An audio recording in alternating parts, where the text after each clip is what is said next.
CBC's Information Morning in Cape Breton recently did a radio segment that discussed CBU's record revenue of $140 million for 2023. That's a massive increase of 40%, or approximately $40 million more coming into the university. Now compare that to the revenue incoming to the entire CBRM for 2022-2023. That was just $22 million more than CBU, and that was to manage an entire municipality with residents somewhere in the neighborhood of 100,000 people. Show me the money! Show me the money!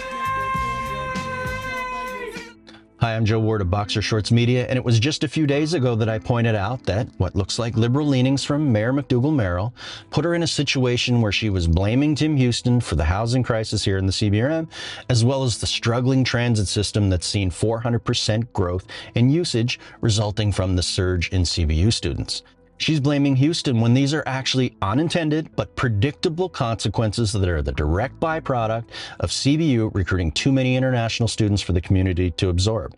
I thought the direct result of her doing so was just partisanship and muddying the waters of the Bill 340 debate regarding the new service exchange deal for the CBRM with the province.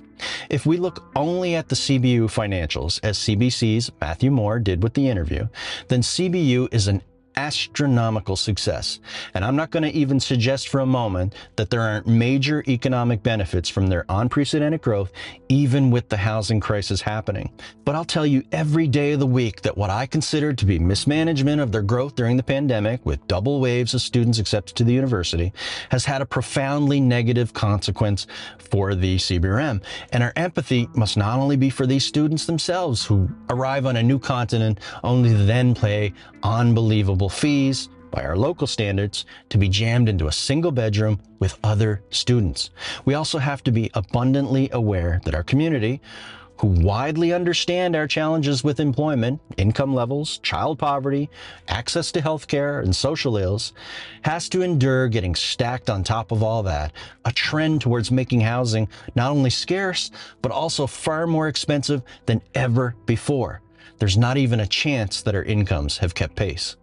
It's a correlation, not a coincidence, that we're seeing our unhoused population sprawling all over downtown Sydney, exhausting the actual resources we have to even offer them a place where they can at least sleep warmly and safely during the nights, especially with the cold weather now rolling in. It's okay that the interview focused on the dynamics of Cape Breton University's financials. When showcasing that kind of revenue growth, it's predictable that folks like myself who deal in moderately inconsequential media will take the bait and expand the boundaries of that discussion.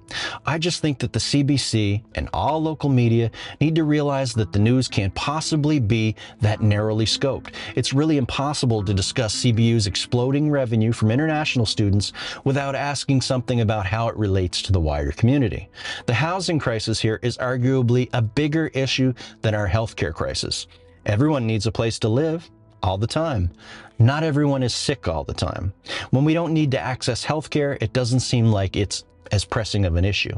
Now, in the interview, they talked about deferred maintenance of the campus and accessibility upgrades, but they didn't check in on the status of major housing development at the former Tartan Downs location in Sydney off Upper Prince Street. I know that President David Dingwall recently hinted about upcoming announcements, so maybe I'm just taking the bait once again, just prior to the actual positive news and moving that project forward is going to be announced.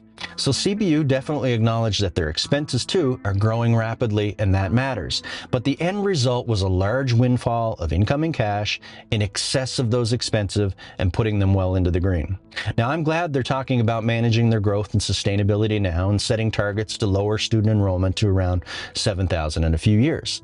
When I say what I'm about to say next, it might feel like they can't say anything without a rebuttal, but I want to clarify. The continued growth of CBU is definitely an objective.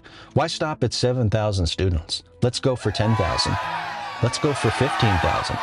The only caveat with that growth is ensuring that the infrastructure we need to sustain all those students who will join our community comes ahead of the next wave, or at least just in time to ensure that everyone is okay and not put into a situation of financial frailty and the full spectrum of social ills that come along with it. And that's both students and the wider community of local residents too. If Mayor McDougall and the CBRM Council won't continually offer this important reminder to CBU and the media that cover them, then moderately inconsequential folks like myself will do it for them. CBU's revenue is almost as much revenue as the entire CBRM collects, and already tens of millions more than the property taxes we collect. All I can say is, wow, keep that perspective in your pocket for a rainy day.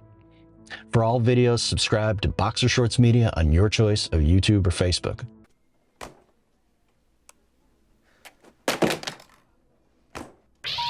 Please hang up and try again.